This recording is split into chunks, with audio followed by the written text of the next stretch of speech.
Hi, thanks very much for joining me on this seminar on water rights for First Nations people, establishing a cultural flows model on Tati Tati Country. My name is Sangeetha Chandrashekeran, and I'm the Acting Director of the Melbourne Sustainable Society Institute, and I'm also the Senior Research Fellow on the Centre of Excellence for Children, Families and the Life Course. And this event is hosted by both the Melbourne Sustainable Society Institute at the University of Melbourne and by the Centre of Excellence that I mentioned. I want to acknowledge that I am speaking from the land of the Wurundjeri people here in Naarm, Melbourne. This is land and waters that have never been ceded. It's land and waters that have been cared for continuously by traditional custodians for millennia. I would like to pay my respects to elders past and present and emerging leaders. I also want to extend my respects to traditional owners on the varied lands on which you are listening today. And we would welcome you to add into the chat the traditional lands on which you are on right now, if you would like to. A special welcome to Indigenous members of the audience listening today. So today we'll be talking about the cultural lands and waterscapes of the Tati Tati traditional owners and custodians on the Milu River, or the Murray River, on the border of New South Wales and Victoria. And we'll focus on cultural flows, which are First Nation, we'll focus on cultural flows, which are First Nations controlled water rights. Cultural flows emerge at that intersection of First Nation law and custom, and also settler colonial legal governance frameworks. And it involves land and water, people, flora, fauna. So today we've brought together an excellent panel to discuss spiritual, cultural, environmental, social, and economic connections on country, and to bring this into conversation with the changes needed in regulation and governance to enable self-determination and cultural and economic security. I am very pleased to be joined by 4 panelists today, and in a moment I'll introduce them. But first, I wanted to, actually I won't do the video first of all. I'll just say that we have 4 excellent panelists who will each begin with a short perspective, and I'll introduce them in turn just before they speak. Following these 4 framing pieces, we will go into a panel discussion, and then this will be followed by a Q&A with you, the audience. We'd really encourage you to put your questions into the Q&A for the panelists, and I'll be able to put them to them during the Q&A time. Just to let you know that this seminar is being recorded and will be available on the MSSI website in a few days' time. So, our first speaker today is Brendan Kennedy, who is a Tati Tati traditional owner. Brendan holds deep knowledge and has worked tirelessly to promote water rights and self-determination for his people and Indigenous people more broadly. He's Deputy Chair of the Murray Lower Darling Rivers Indigenous Nations, and I'm really pleased to announce that he's joined the University of Melbourne and the Centre of Excellence recently, and his title is Enterprise Principal Fellow in Cultural Economies and Sustainability. So we'll begin with you, Brendan. Thank you. Oh, thank you, Sangeetha. Yeah, thank you, everyone. Good to be here, and also my colleagues here on the panelists as well, and yeah, be a part of this event today. And yeah, so my European name, Brendan Kennedy, come from my father. This is Irish, but our people, we have our name, a language name to our country, and we have many names. But yeah, I think of myself as Dini Tangi Wurungi, river country man, from the river. Milu, the name, they call it the Murray River now, but all our river nations along the Murray River, we have all our names for the river, and we have our story. We pretty much have nearly the same story for how the river was created, Milu. But yeah, so I'm Tati Tati. I live on Tati Tati Country, born and bred here in Robinvale, Tati Tati, but I'm also Wari Wari, Swan England, Wega Wegi, Lati Lati, Mildura, and Matamati, Balranald, Yeti Yeta, Oxley and Narranari on hay plains. So yeah, we have real deep, connection, ancestral connection to the waters, to rivers and country and place and our people and all of our animals and our ancestors. And so yeah, that's the backbone. That's our backbone there. That's our cultural compass, I suppose. Keeps us anchored to country and water. Water's everything. Water is it's the core of our culture, our waterways, our veins, our the rivers are the veins that deliver the water, the lifeblood to our country, our organs, our ancestral country. And so we've been locked out of the water space for so long. And we think cultural flows is an instrument. It's a way that we can articulate and seek water, cultural water for our country, for our cultural economies, cultural water for cultural economies. So yeah, cultural flows is a way of us getting back our water for country. Thank you. We'll talk more on it. Thanks so much, Brenton. Really looking forward to hearing more in the panel discussion. Next, we'll go to Bruce Lindsay, who's a senior lawyer at Environmental Justice Australia, where he's worked in law reform since 2012 and has extensive experience on a range of social environmental issues. Bruce was the lead author of the important Environmental Justice Australia report that was recently released on establishing a cultural flows regime on Tati Tati Country. So welcome, Bruce. Thanks very much, Sangeetha. Can you hear me okay? Thank you. So look, I just thought I'd outline my remarks to start with prior to the Q&A. So is that an appropriate way forward? That's entirely fine, thanks. Thank you. I'd like to pay my respects to traditional owners on all the lands that we're on today.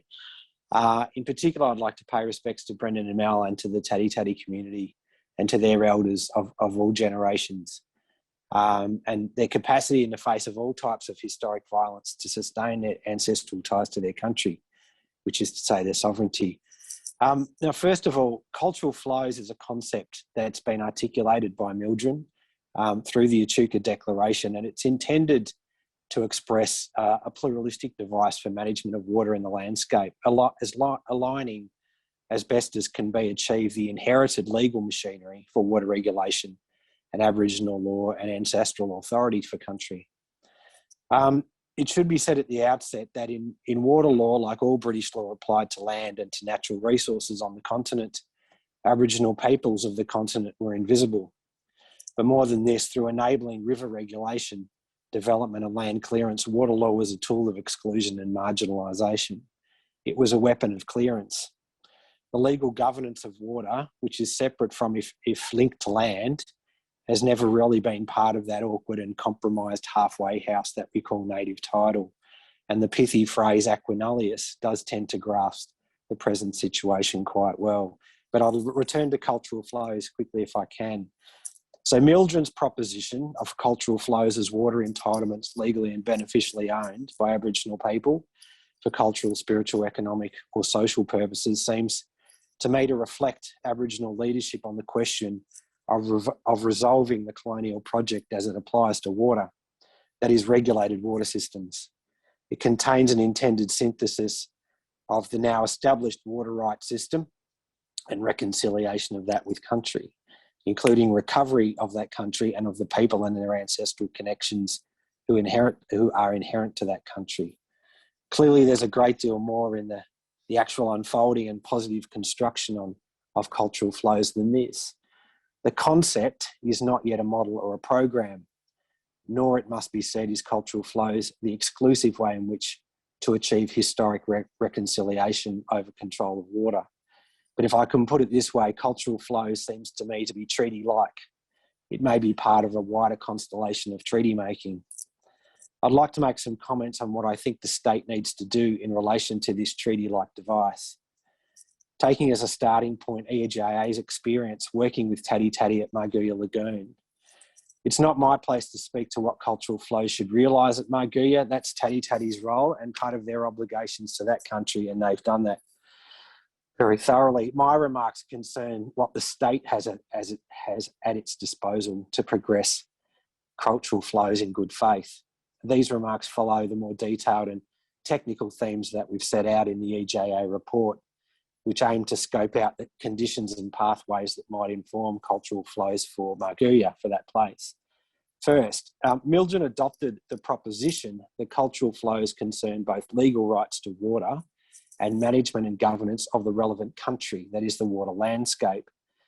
Further, the cultural flows model includes governing and supporting legal and policy arrangements to establish rights to and or influence over that country and its water-dependent resources. Tati Tati have sought to apply these principles on culturally significant, if specific, country on the Murray River floodplain. As far as I understand it, there are important obligations to that country, but that in no way limits Tati Tati obligations to much wider country and to respect for others' country.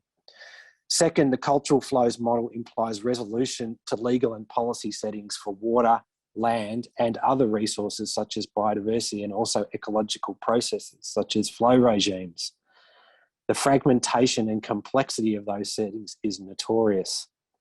We have sought to lay out principal legal domains in the EJA report and consequently identify as transparently as we could the formal legal and policy landscape requiring mapping or navigation in any cultural flows program. In short, cultural flows confront a challenging legal maze of natural resources, land, mainly public lands, and environmental laws. For Margooya, it's worth briefly naming the key legal and policy frameworks to be navigated and considered in progressing and negotiating cultural flows. First of all, water rights, specifically the entitlement system, allocation system, public lands management, specifically rights, interest and obligations applying to reserved and unreserved public lands at and around Magoya Lagoon, biodiversity management, such as legal interests and obligations in protection or interference or planning for flora and fauna and ecological management, Aboriginal heritage and human rights obligations such as protections for tangible and intangible heritage and cultural rights protecting connections to country. Thirdly, for cultural flows to be operationalised or given effect, strategy and action must traverse or take account of at least 3 areas of action. The state must be prepared to accommodate and give ground genuinely in relation to each. These pathways presume Tati Tati rights to water in legal form, whether through direct water holdings or, for example, through contractual or statutory rights to water allocations and their delivery. First of all, there's a need for relationship building and legal status, which really goes to the question of governance over water and country, and would enable the authority and agency of Tati Tati in relation to Magoya Lagoon. Secondly, agreement making, by which statutory actors such as public authorities have power or obligation to undertake various legal arrangements in relation to cultural flows over Magoya Lagoon. And in relation to agreement making between Tati Tati and various public authorities and government, in some ways this is where cultural flows is most treaty-like in its character. And thirdly, there's, I think, a need for law and policy reform, or in other words, preparation or amendment of regulatory instruments that can enable cultural flows, such as entitlement orders or allocation of water, land management plans or flora and fauna management plans. There's a whole range of regulatory and statutory instruments that apply to Magoya that can be the subject of pushing forward cultural flows. So just to wind up, as the above, all of the above references to what I might call operationalising cultural flows would infer, in my opinion, that cultural flows at Magoya Lagoon need to be set out as a program or a program of work, and the cultural flows management plan that Tati Tati have prepared would really be at the heart of that program, but there's legal and policy arrangements that have to be scaffolded around it.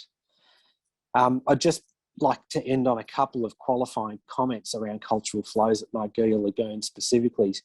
First of all, so-called delivery of water at Margooya Lagoon on the regulated river, in the regulated river context, because the Murray River is a highly regulated system.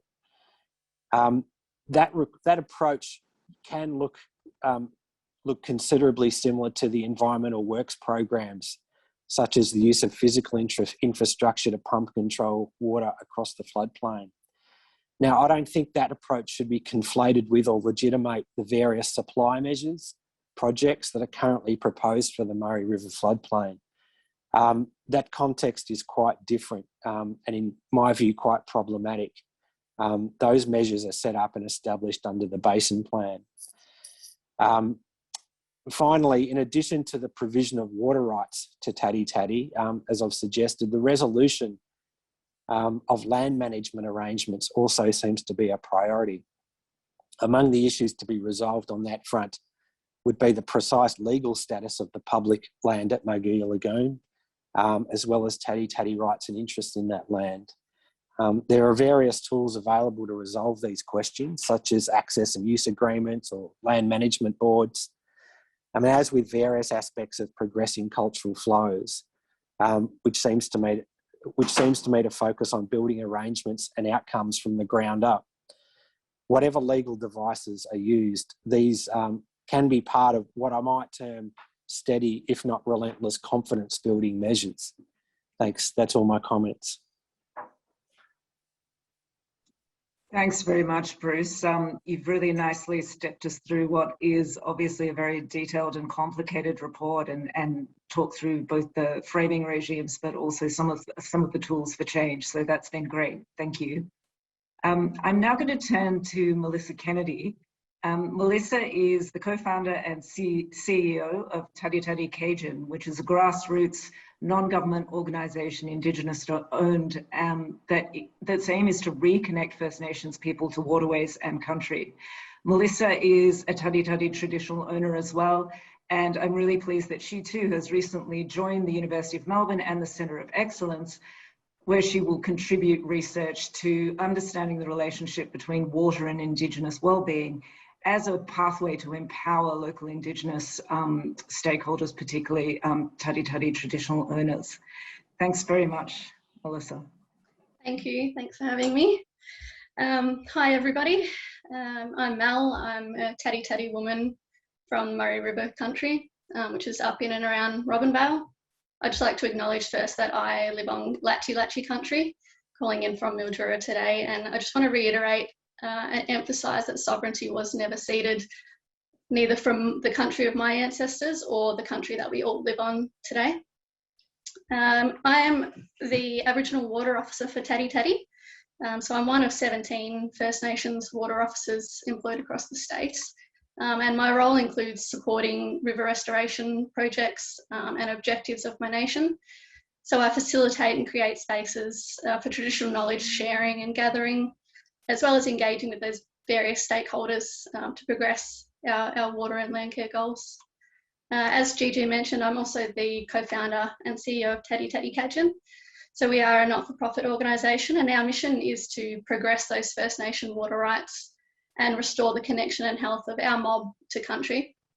We want to replenish culture and spirit and uplift our people and support those sustainable environmental practices. So that doesn't just mean caring for country, it means waterways as well. And also starting on as the research fellow with University of Melbourne Centre of Excellence.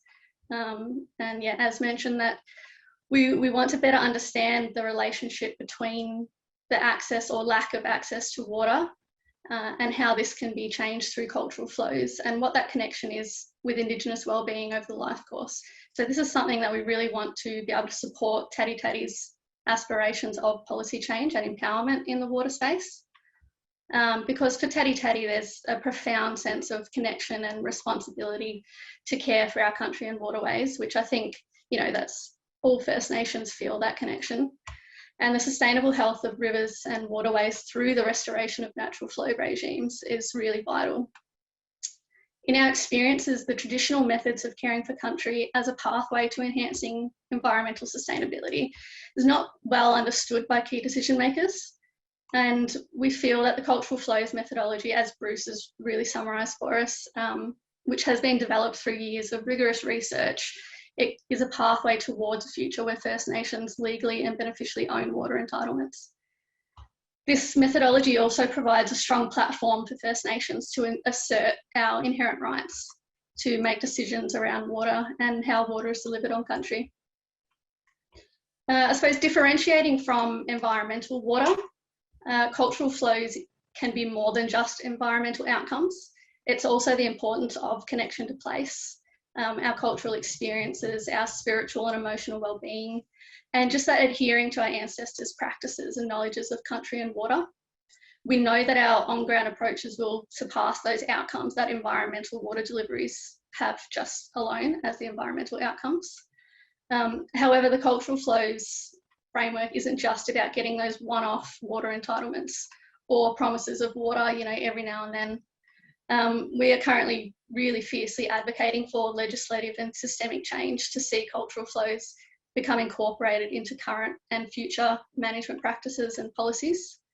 And so I guess for me, I feel as that next generation of First Nations environmental activists, I really want to help change how we understand and value those water management priorities in the Murray-Darling Basin.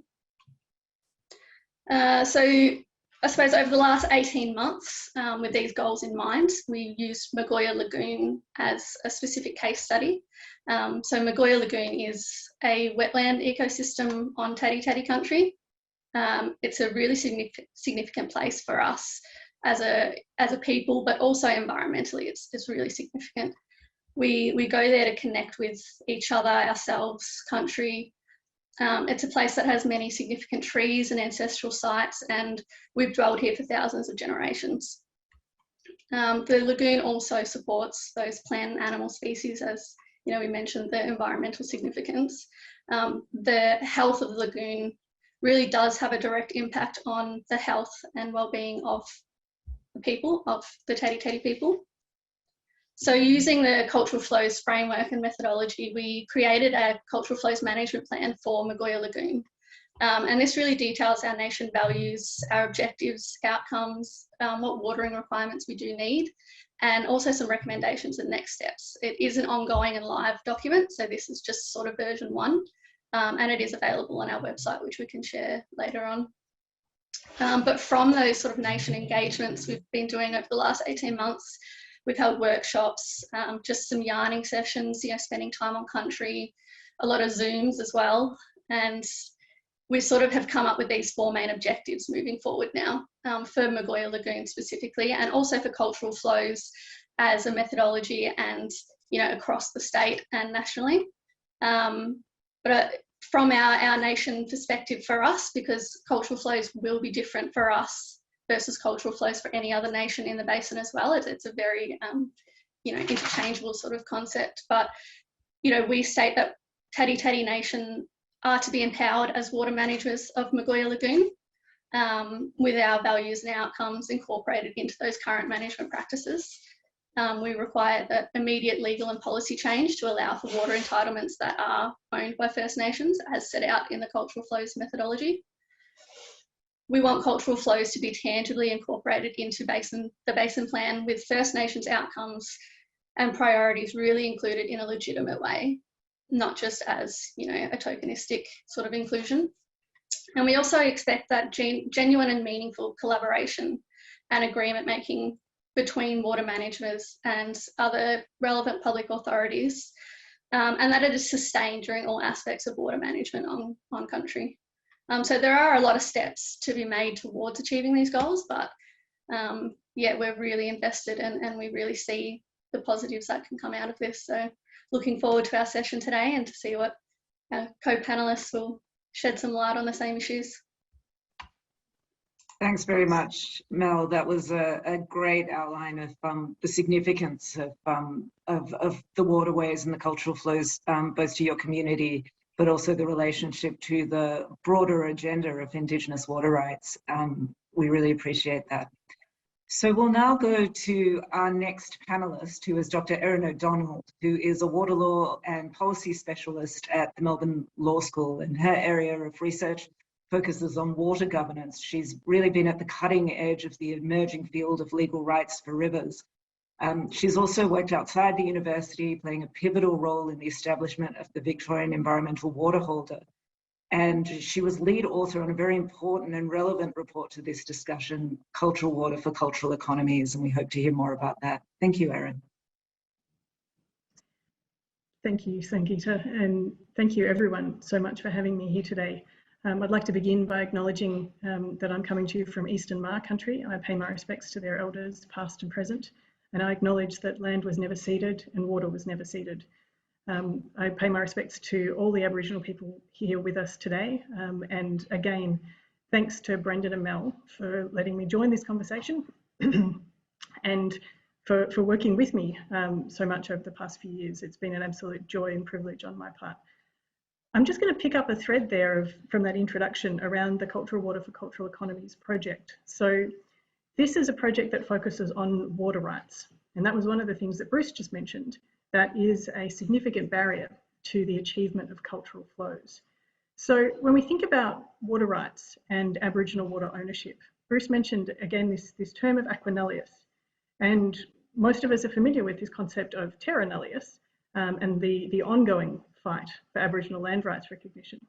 I'll also just take a moment here to acknowledge that, although again we've probably all heard of Mabo, just this weekend was the 40th anniversary of Onus v Alcoa, which was run by Gunditj Mara elders and was the first recognition of the special relationship, the special standing that Aboriginal people have in relation to land and to country. So this is a battle that has been going on for a very long time. And this, as Mel said, this is the latest generation of Aboriginal leaders in this conversation. So getting back to aqua nullius, we've talked, we are familiar with the idea that land is the subject of dispossession. The same thing has happened and is continuing to happen with water. So research in the Murray-Darling Basin shows that Aboriginal people own less than 0.2% of all water rights. So that's fairly appalling in and of itself. Research in the New South Wales portion of the Murray-Darling Basin shows that terribly low number has actually gone backwards by over 17% in a decade.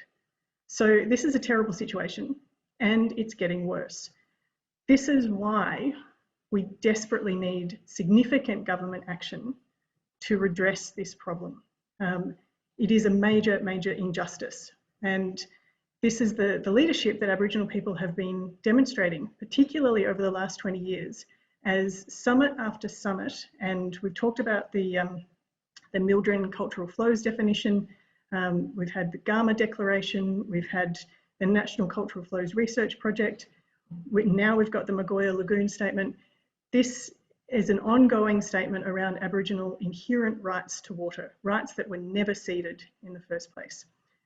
And so in Victoria, the state government has funded, they've put $5 million into funding a program to identify law and policy pathways to increase Aboriginal access to those water rights, recognising that water rights are only one part of that overall solution that Bruce outlined in such detail, but they are really the most foundational element. Ownership of water rights that provide flexibility is the key pathway for the exercise of self-determination by traditional owners when it comes to water management and the operationalisation of cultural flows. So the work that I've been doing with traditional owners and First Nations across Victoria over the past 3 years culminated in the Cultural Water for Cultural Economies report, which was launched at the Mildren Full Gathering in March. Over the course of these 3 years, we've had over 40 meetings and workshops with representatives from over 20 traditional owner and First Nation organisations across Victoria to identify pathways for water access in Victoria. A couple of things have come out of that, one of which is that in the past, governments have tried to find ways to acknowledge this connection to water, this cultural connection to water, but they've done so in ways that have really boxed it in. So instead of creating really clear, defensible legal rights that are usable by First Nations people, they've ended up creating these legal rights which are ultimately unusable. So a really good example of that is here in Victoria, where if a traditional owner organisation goes through the Traditional Owner Settlement Act process and reaches a settlement and an agreement with the Victorian government, they then get access to something called Section 8A water rights. Not a single traditional owner group across Victoria, when we spoke to them over the past few years, are using those rights. And that's because they're for really limited purposes and no one knows how much water you actually get. So this is an example of a kind of an attempt to address this problem, but without bringing formal, clear water rights that bring that power of self-determination and ultimately that recognition of sovereignty that comes with the power to choose how to use that water. So the work that we did together identified 3 pathways to water rights in Victoria. The first of these is unallocated water. And for those of you who are not from a water background, unallocated water is what happens when the state government recognises that there's a certain maximum volume that can be extracted from surface water or groundwater, and it hasn't yet allocated licences all the way up to that maximum volume. So you've got this unallocated volume remaining in the system. It's not a lot of that in northern Victoria. There's a little bit, but not a lot.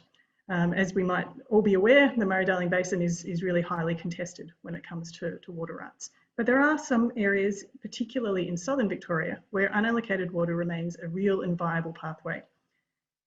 The second pathway is through recycled water. Now, historically, that hasn't looked all that great as an option, but the threat of climate change is making all of us much more aware of the opportunities that treated recycled water really do create as a highly reliable water source. And so there's 2 ways that this water can be made available to traditional owners. One is directly, obviously, treat the water, hand it over. It's a really expensive pathway to do that. Treating recycled water to the point where it can actually be used on country again without environmental impacts is extremely costly. The second way to do that is through substitution.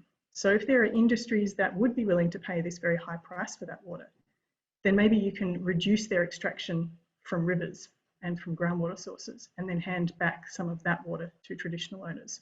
So recycled water opens a couple of different doors when it comes to that pathway. The third pathway, of course, is water reallocation. Now, Australia has one of the most active water markets in the world, particularly in the southern Murray-Darling Basin. We are reallocating water between people every single day. So this is a really viable pathway with investment from government to support water handbacks to traditional owners. The federal government put $40 million on the table in 2018 to hand water back to traditional owners in the Murray-Darling Basin. Unfortunately, not a single dollar has been spent, and the federal government is still dragging their heels when it comes to actually allocating that water and buying that water. And what we've also seen, of course, since 2018, that water prices have continued to rise. So that 40 million buys even less now than it would have back in 2018. So what we're missing at this point in time is political will. These pathways exist now, they can be used now. Some of them are extremely straightforward, particularly unallocated water. This should be a no-brainer. This water has not been used by anyone. In most cases, people are very aware that it is available. This water could be handed back to traditional owners. And in fact, it has been done so in Victoria in March this year when Gunai Kurnai people formally received their 2 gigalitre water licence on the Mitchell River. That came from unallocated water. So governments know how to do it. They need to get a wriggle on and do a bit more of it. And they need to put their hands in their pockets and recognise that aqua nullius is just as great an injustice as terra nullius, and it requires significant investment in reallocation of water to begin addressing that injustice. It won't necessarily go far enough. This is not a treaty process, it's not a treaty outcome, but funding water reallocation to enable traditional owners to pursue the kinds of cultural outcomes and cultural economies that Brendan and Mel have talked about. This, again, it should be a no-brainer. It should be a very straightforward step for governments to do. And it can deliver really holistic outcomes when we unite these ideas of sovereignty and self-determination with healthy country and healthy mob. And that's the kind of thing that putting water back into the hands of traditional owners can begin to achieve. Thanks so much, Erin. They're really strong words, and a lot of evidence and research sits underneath that. We really appreciate that. Now, I'm going to try to share a screen that gives you some visual images of the landscapes and the waterscapes that we're talking about. Just bear with me and hopefully this will work.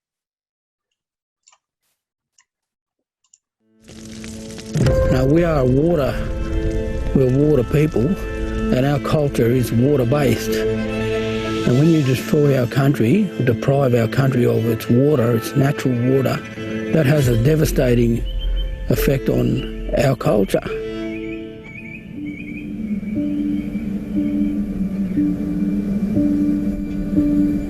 This is Tati Tati Country here, Magoya Lagoon, near Robinvale on the Magoya River, and this place is Toltolil, meaning the lagoon.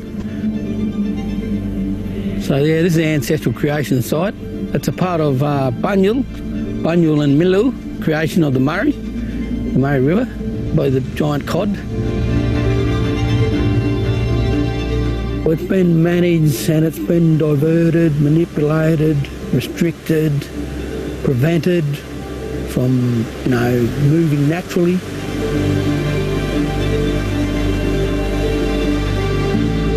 It's like the veins in your body, if you go and block, a vein, if you prevent the blood from flowing to a part of your body, you're going to kill that body part. It's the same with country. We need water that is our water. It's owned by our people, it's delivered by our people, it's managed. Let water be on country so everything can be well again.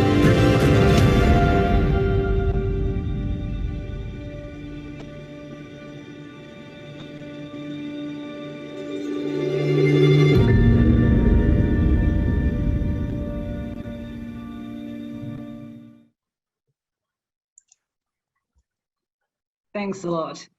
Yeah, really very powerful video, especially with the sound.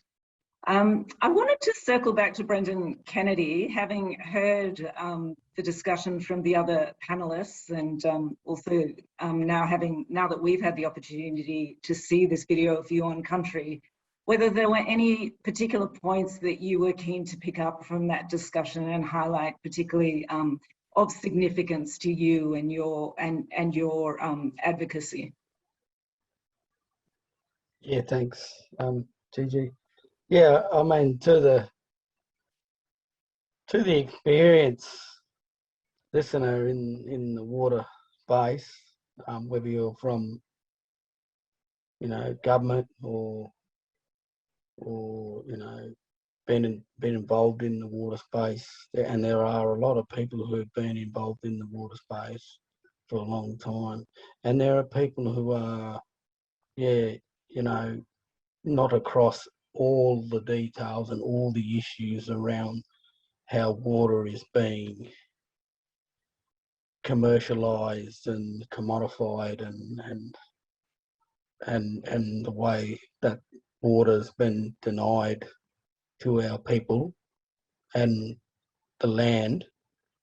But I think, Erin's really stipulated and stressed it very clearly a few times, that it's pretty straightforward. It's just, there's all the, we can unpack all the legalities, all of the complex regimes and complexities of, but at the end of the day now we are at a stage where water can just be handed straight back to traditional owners, First Nations. And so that's the old saying, what we've got to be doing is leading the horse to water. And at the end of the day, and have a drink, at the end of the day, the world, the sky's not going to fall in. We saw it with Gunai, Kurnai, Gloway. The sky didn't fall in, it's not the end of days, so to speak, to bring us back. I mean, I can see there are some environmental water holders and people within the environmental water space here today, and you know, there is this confusion around, oh well, culture flows, isn't that environmental water? Well, no, it's not. You know, environmental water space, that's government owned water, and it's delivered. And you know, if you look at images of the river's not. You see images in the background there from Erin and Mel. You know, and the river, that's not pristine water. That's not healthy water. That's not even healthy river.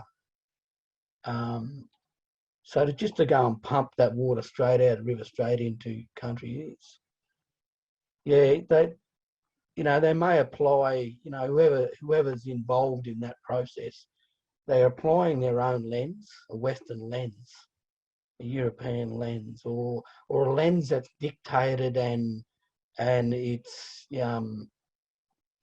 it's dictated really. Corrupt's a really hard, really strong word. I can say it's corrupted. It's dictated and corrupted by the value of that water in the dollar value that it is to the mainstream governments and the public. And so to try and compare, it's just totally different. And what we're, you know, from our First Nations peoples, you know, Bruce Shillingsworth is another strong campaigner. We've got campaigners all across the country, or, you know, saying that, you know, our country needs its water, and our people need its water, and all of our, and it's not only us, our First Nations people, and all of our animal species, and all of our plants. It's also the whole of society. Because without a healthy environment, healthy country, then basically it just means we're going to have an unhealthy society. Sick country, sick water, sick country, and sick people. I think none more so than, you know, our people, our First Nations people. You know, the health and mortality rate of our people is the direct link to, you know, the health and well-being of our waterways, and the misappropriation, the maladministration, and the treatment of our river system, our water. So that's what we'll do. And I've got my daughter Mel, I'm very proud of, and the younger generation, you know, that, and, you know, look at the great friends we have, Erin, Bruce, you know, yourself, Sangeetha, many, many more. You know, we're all saying the same thing, you know, and so it's really who's the power, who has the final say? Obviously the water ministers. You know, and Erin's really stressed it really strong and hard through the Water for Cultural Economies report. It's not unachievable. It's not what's that word? You can't do it. You can do it. They can do it. So that's where it is at, and you know, and we'll keep working in this space. I mean, we're not going to let up. Our people, we are never going to give up on this. So yeah, that's just me for 5 minutes. You want to see my whole life. That's great. Thanks, Brendan. Really important words there.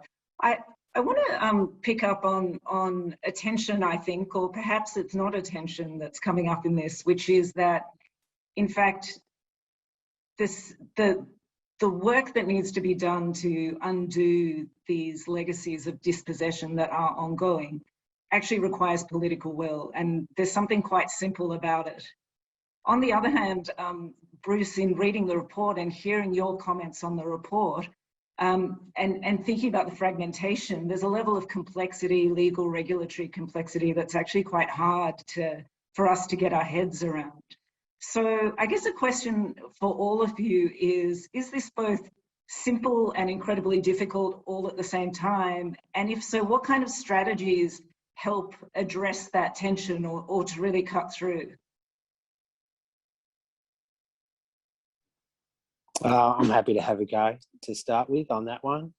Well, you're right. It is both simple very complicated. And it's simple at the level of policy and principle in many respects. I think it's certainly up on the Murray, the most powerful mechanism that Erin referred to that is fundamental, is essential to these outcomes is redistribution. In water terms, that's often in terms of reallocation. That can operate in a number of ways on the Murray floodplain or in those not only fully allocated, but in fact, well over allocated systems. So in principle, that mechanism is quite straightforward. We're talking about redistribution. We're obviously talking about redistribution in a specific context under specific leadership and authority, which is redistribution directed to justice for traditional owners and justice for country. Obviously, built around that, that redistribution is being done in a context that is highly fragmented and very complicated, because water regulation is a world of pain unto itself. And as we seem to point out in the report, you actually have to deal with the questions of fragmentation and regulation across a whole lot of legal domains. Water just being, as Erin correctly pointed out, at the core of the operation, but there's a whole lot to be scaffolded around that. I think one point to make about that complexity and fragmentation, which I probably was skimmed over a bit in my comments, is it's part of the injustice itself. That fragmentation and complexity. The legal machinery is difficult enough for a specialised lawyer to get their head around, or economist or water practitioner. So it's worth putting it in that kind of context, that the fragmentation's part of the problem. But unfortunately, the fragmentation's there, and it's an inherited system that we're trying to navigate our way through here. So I think I made the distinction, I think, between, I guess, the work we aimed at in this exercise at that kind of more complex level is attempting to operationalise those broader principled or policy outcomes. And I guess that has been the focus of our intervention here.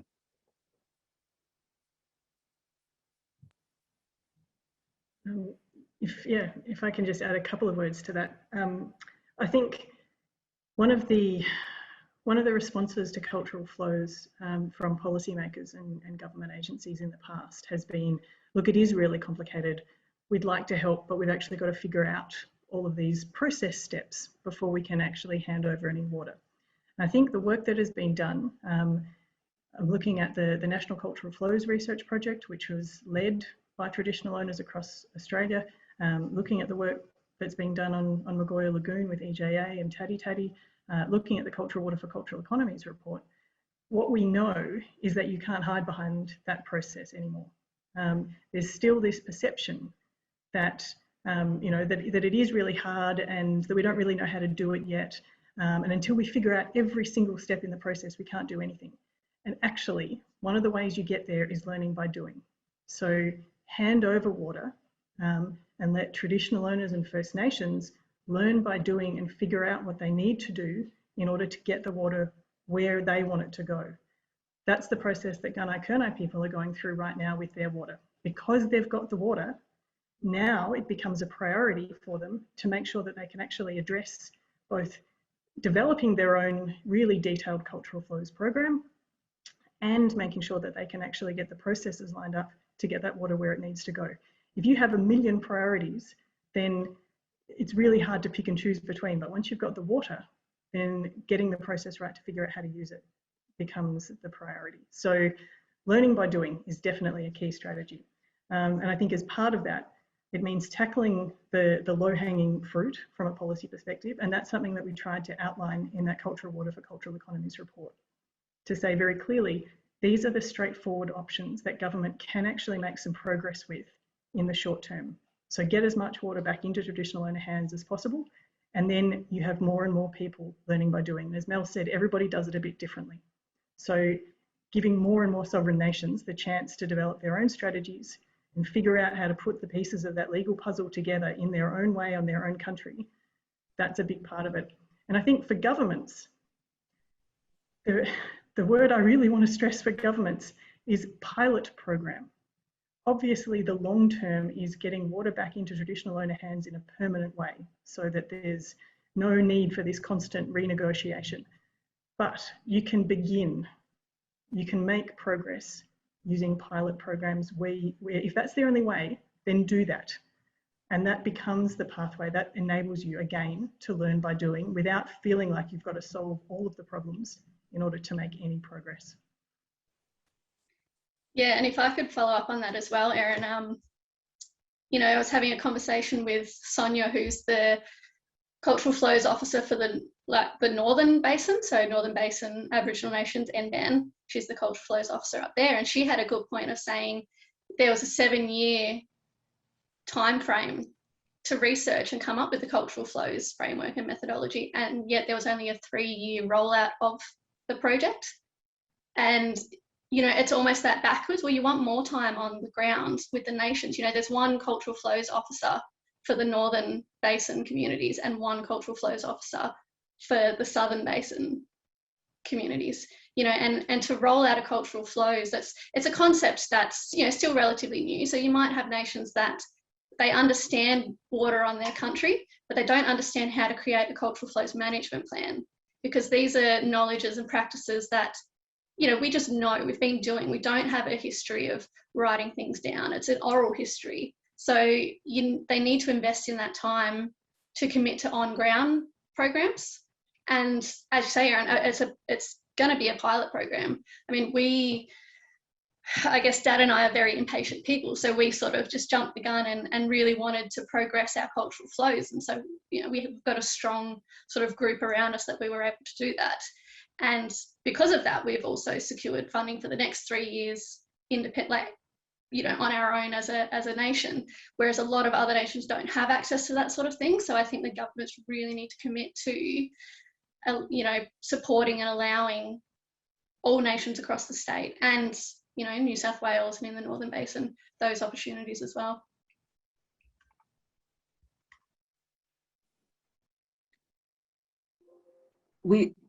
Brendan, if you, unless you want to respond, we might just move into some of the excellent questions that are coming through on Q&A.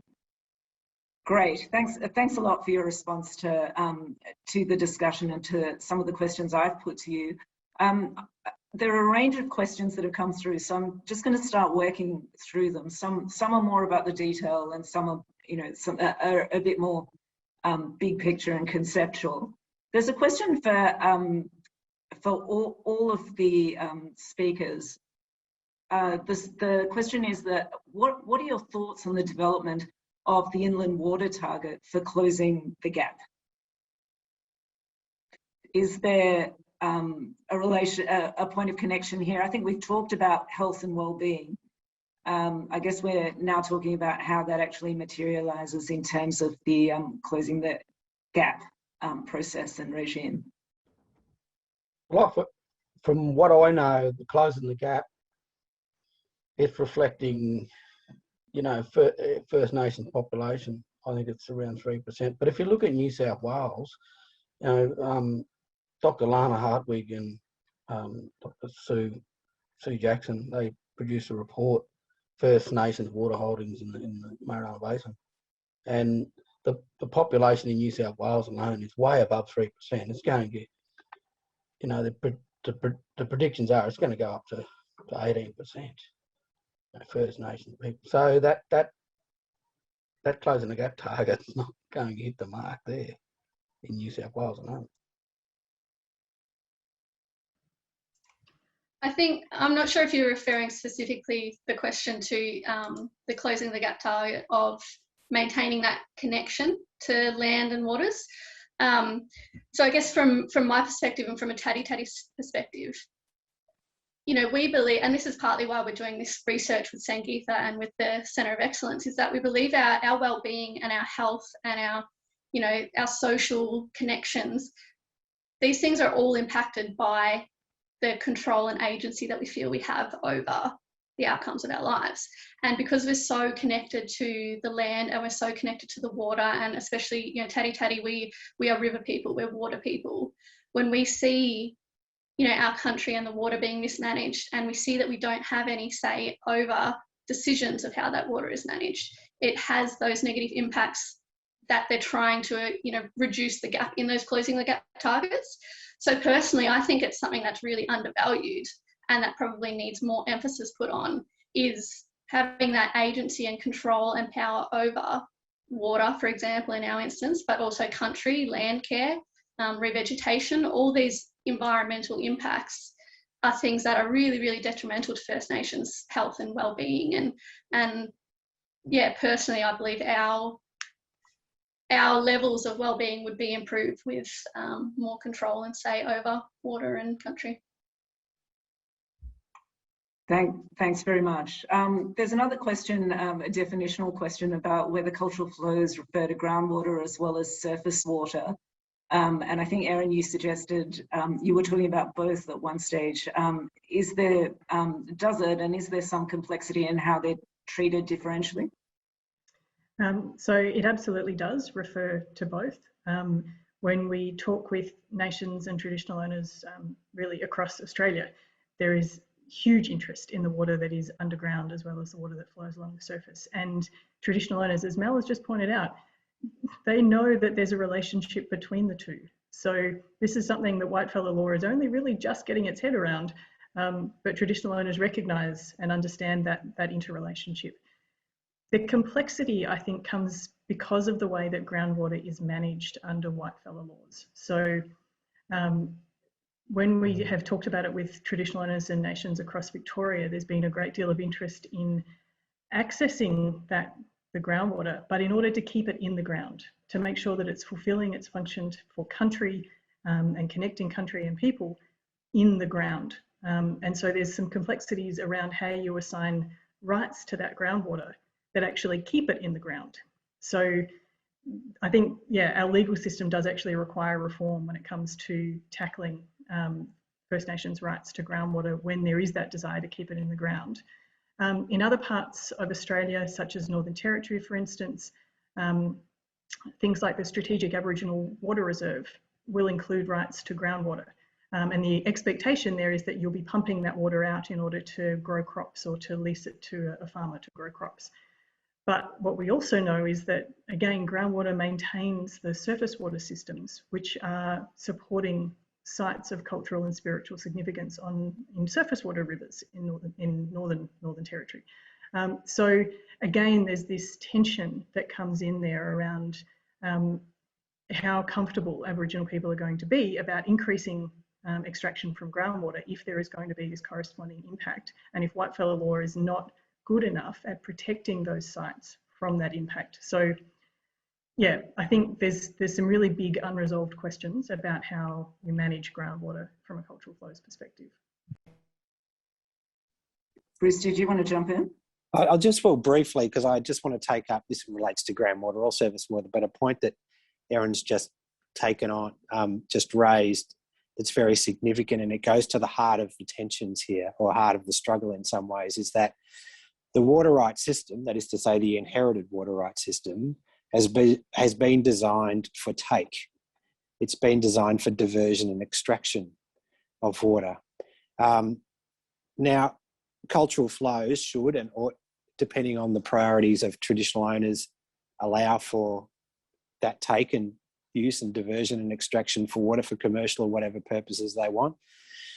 But the fact that the system is not designed fundamentally to protect water resources and water sources is kind of built into the logic of the system. It also goes increasingly over the last several decades, it's through the water planning system and through other legal frameworks like biodiversity conservation laws that we've endeavoured to bolt onto the water system, to the water law system, kind of protective regimes. Now, this does raise really fundamental questions and fundamental tensions in terms of how the water law system works and what it's going to protect and how it's going to be used. And it also raises, and I won't go into any detail of these questions now, the relationship between water in the form of rights and entitlements, which is largely what we're really talking about it in many ways here, but also the water planning regime that sits over the top of it. I guess in the water cultural flows work, there's a desire to integrate those kind of arrangements, so both deal with the water rights question, but also overall planning as well. So there are some real serious issues and tensions that are kind of built into the system that need to be resolved and negotiated here.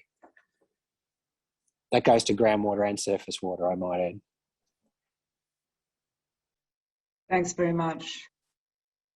I'm going to ask a question now that pertains to the complexity of mixed tenure contexts and how to apply Indigenous knowledge and better land and water management when you've actually got multiple modes of ownership and you're dealing with different regimes as well that overlay this.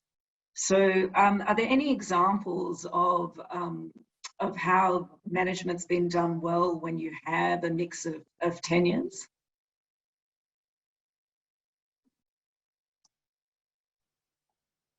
Are we talking about land tenure?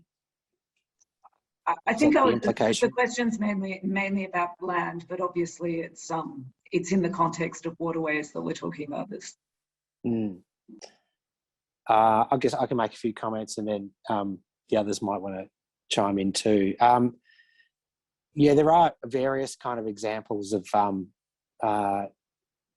interesting projects and really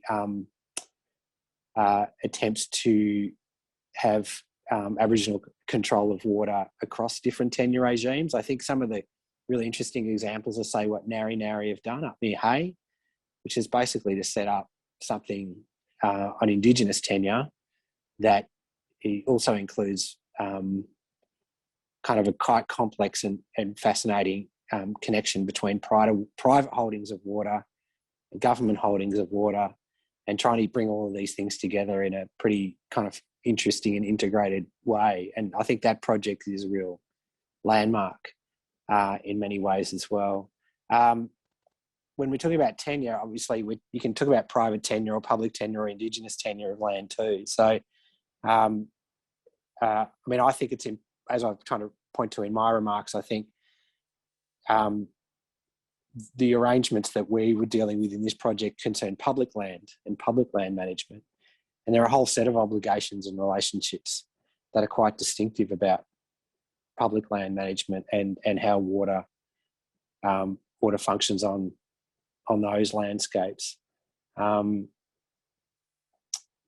I think the tenure question is relevant and it's live, and it relates to how countries managed and how you do flow regimes and in a highly regulated system and things like that. So I might see if Erin or Mel or Brendan have any comments on that too.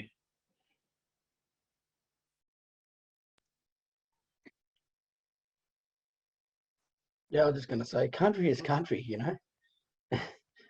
Country is country. And, yeah, you look up in Narra country there, they call it the Kakadu of the South, Hay Plains, my ancestors' country. And that's all flood country. That's all natural. That's why it's so flat out there. You know, that environment, that's it. You know, all right across we've got, you know, and I talk with, you know, Grant Rigney from Naranjetty about the Coorong, you know, how he took, you know, they talk about how special the Coorong is, and, you know, the Coorong is the bowels, you know.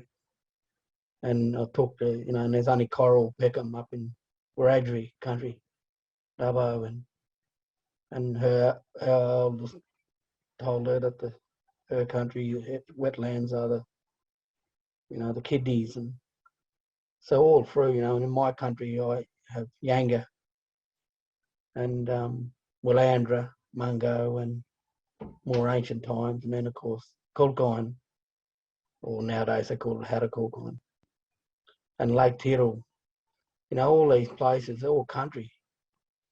And, you know, for people to come out here from Europe and apply, you know, these tenures, land tenures and statuses and all these rules and that from humans, we're only one species, you know, is totally, for First Nations people anyway, for us, it's totally foreign. It doesn't apply.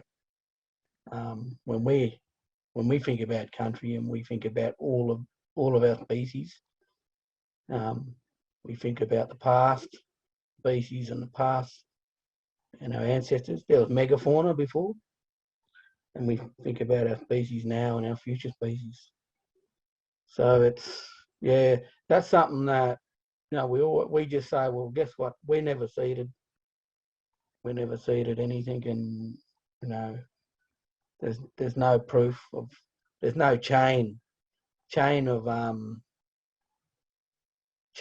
ownership taken from our people to whoever has, you know, a perceived ownership or management over country now. So I think you've raised a really important issue, and that is also coming through in the questions around language and communication.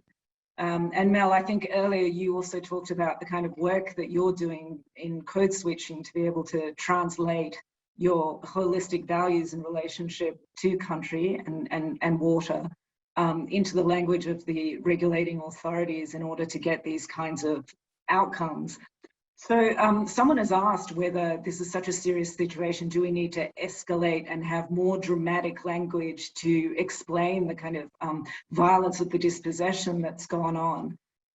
So that's one question around communication. But to Mel and Brendan, I was wondering whether you could also just speak to us about the work you have to do to find the language to be able to advocate for your rights in what is quite an alien cultural linguistic context.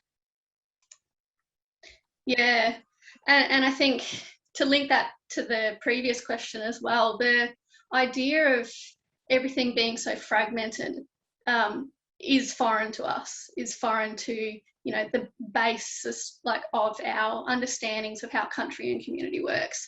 And so that's definitely a really difficult thing for nations to work their heads around.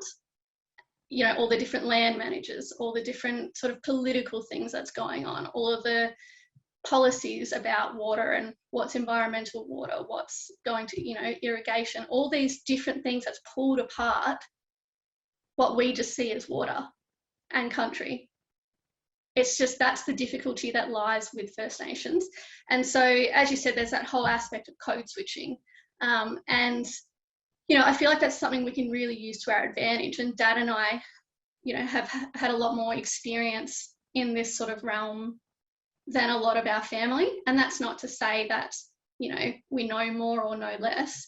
We just have that experience of how to communicate with First Nations and get those values and, you know, the outcomes that First Nations really want, and then try and articulate it in a way that's going to create powerful change and political change. But you're right, it's so harmful, that dispossession and its ongoing dispossession of water and rights. It is so harmful, and I really do think that it does need to be escalated. And you know, we got a bit of media attention when we released these reports, and we just thought that was absolutely fantastic, because we need it in the public eye, and we need people realising how serious and how harmful this is for First Nation peoples, not just for Tati Tati, but across the nation, that, yeah, we are being dispossessed of water every day. Yeah, double dispossession. Auntie Jenny Munro calls it up in the Wiradjuri, double dispossession. Yeah, look, we've had meetings. I had part of a meeting with the Shadow Water Minister, Commonwealth Shadow Water Minister, who's going to be she believes she's going to be the next Water Minister, federal. And we also met with senior people in Victoria. When you meet them face to face and they see and feel you know, that transcends all language barriers, when they can feel what you're saying and how, you know, this impacts our people, you know. And we've had to put it, first of all, that's been hard, you know. We've been on, Mildred's been on this now for decades, and we've got a few of our key leaders in Melbourne who have been able to firstly understand the water literacy. Taken them years to do that. Taken me years. I still don't understand the water literacy.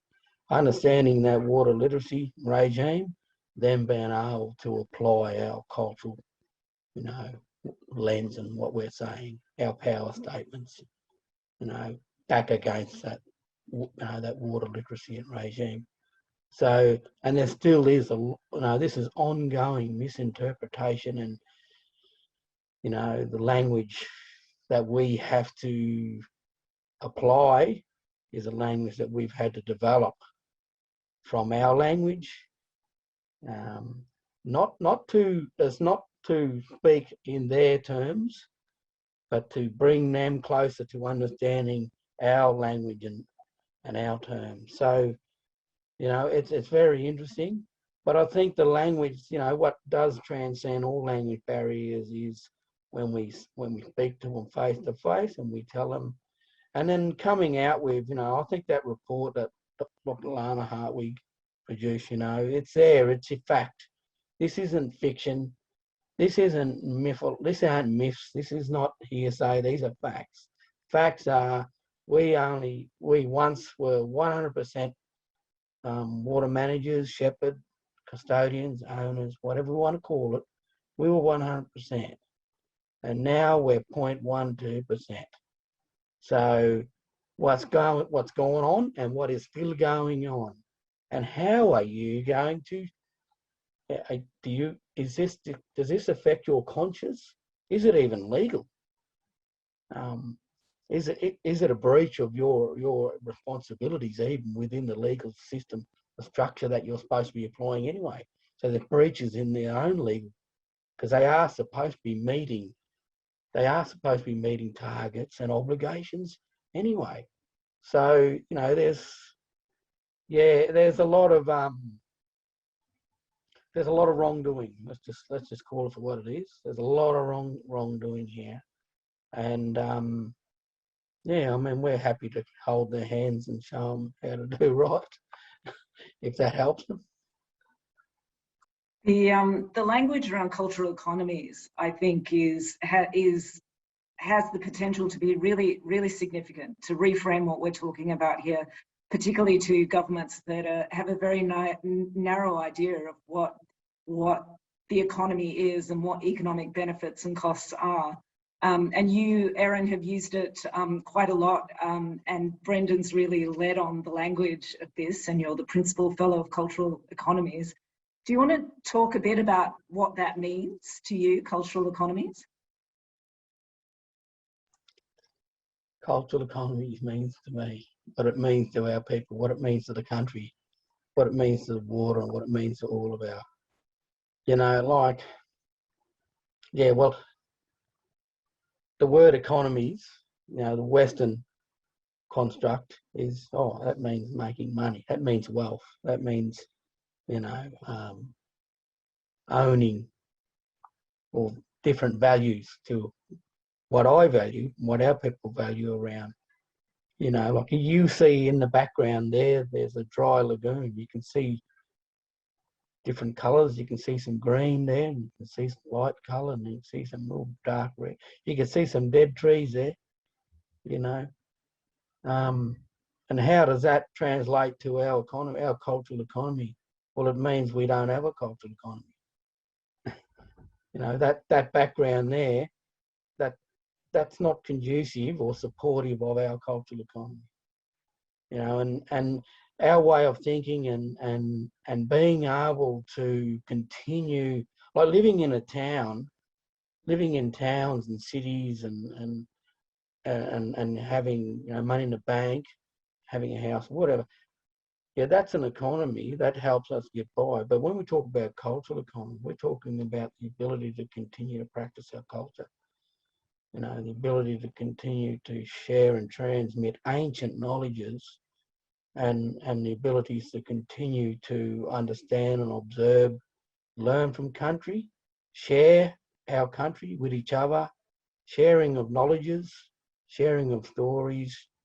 You know, I'll give you an example. You know, one of my most senior eldest cousin, we're there one day, and this crow flew over, and it was making a noise, and it was really, but it was making a different sound. And my older cousin looked at me and said, "My mum said that's the lost crow calling out to the rest of the crows, asking them where they are." And that value there to me is more valuable than any money or anything else. And that's one little example of our cultural economies. You know, and having water in country, cultural water, you know, everything that's in that water that's thriving and growing and feeding and life, and that's our cultural economies right there. To be able to immerse ourselves back into our country and everything that's within our country. That's our cultural economies. And there's many aspects to it. We'll need a lot longer to talk about. Okay. Erin, I really love the way Erin really captured what we meant, because that's the real issue too. And Erin's probably one of the rare people, and Bruce, that capture what we really mean, and not misinterpret it. Thanks, Brendan, and we would love to pick up that conversation another time with you. Great words. I'm going to wrap a few questions into this final question, which is, there have been a number of suggestions or questions in the chat about can we change the Constitution? Is there a real opportunity in the review of the National Water Initiative? And then there's a question about, and this is the one I wanted to focus on, could we make a major difference if we gave rivers and waters more legal standing, as has been done in other places like New Zealand? And I'll go to Erin first, because this is an issue that's very close to you. Yeah, thank you. So I think it's a big question. These kinds of big legal reforms can really make a profound difference in the relationship between people and rivers. They have also been a pathway to recognising and formally acknowledging and beginning this process towards justice of the relationship, the ongoing relationship between traditional owners and country. So if I just pick a couple of examples, the Wanganui River in Aotearoa, New Zealand, this was a treaty dispute settlement agreement. So this was recognising that Wanganui iwi, Māori of the Wanganui River, had rights under the Treaty of Waitangi that had not been given effect to. And so one of the ways to recognise that was to recognise the river as a legal person. Now, this was also a little bit controversial, because in that case, Māori said, look, the river is part of our culture. We never ceded it to you. It's a taonga, it's a treasure, it's ours. The New Zealand government said, no, we're really uncomfortable giving the river back to you. Why don't we let the river own itself? And so because that concept resonated within Wanganui iwi cultural protocols of the river being an ancestor, then that was an acceptable outcome. It's not always an acceptable outcome. So for instance, scholars like Virginia Marshall in Australia have written about how recognising rivers' legal status and recognising rivers as a legal person could actually fracture the relationship between people and country, and it could also be used as a tool to further dispossess traditional owners, which we have seen be a consistent problem with environmental protection legislation over the past half century. So it's a really big tool, but it has to be wielded really carefully. And I think just another example to throw into the mix would be to look at what has happened on the Birrarung, on the Yarra River. So I'm a member of the Birrarung Council. This river is now recognised as a single living and integrated entity. And one of the reasons for that was because traditional owners, Wurundjeri Woiwurrung, were brought into that process, and they informed that recognition of the river in that way. And recognising the river as alive is probably way more profound and important than recognising it as a legal person. A legal person gives you the right to go to court, but if you're a living being, then suddenly we're all in a relationship with the river. And that transforms on a really foundational level the way we relate and the way we govern and the way we manage the river.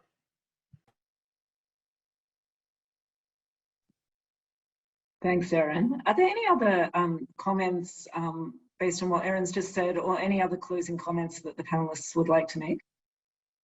Well, I think, see that lagoon there, that to get that lagoon, Magoya recognised as a living being, which it is, for us it is a living being. That would be, yeah, that'd be something we'd definitely want to have happen one day. Yeah, and I think too, one thing that we haven't touched on, and it's a whole nother topic in itself, but is reclaiming language and the reclaiming the naming of things. And I think that's something that we're starting to try to do more often now. And I think it's happened with the Yarra, and you know, I just think if we can start changing our language, the way that we speak about places, the way that we speak about water or rivers, and really start to reclaim some of that language, and that'll help to transfer the meaning back to some of our more traditional values and meanings. The last point I'd make, I really follows from what Mel's just said, and I think as far as law goes, which is I guess where I'm coming from, is, and Australia's way behind the eight ball compared to somewhere like New Zealand in this space, is having language, Indigenous language, inform the content of law. And that's not just in relation to places like Birrarung or Margooya or Toltol, as it's called, and what those places are, but also what obligations and rights operate in the law, and having the content of the law reflect and adopt Aboriginal concepts. That's a significant change that's been well underway in places like New Zealand for a long time. And we need to be doing that far more comprehensively and thoroughly too, because you know, the law isn't static, and it's not. It didn't exist a priori, like it's come from somewhere. We've inherited the law we've got from the UK primarily, and what we're talking about, and what Mel's talked about, and Brendan, is what's sometimes referred to as a just far more pluralist or hybrid approach to the law that recognises and gives effect to, in an operational sense, First Nations concepts. The law needs to do that, as well as just recognising that it actually needs to give effect to those concepts too. Thank you.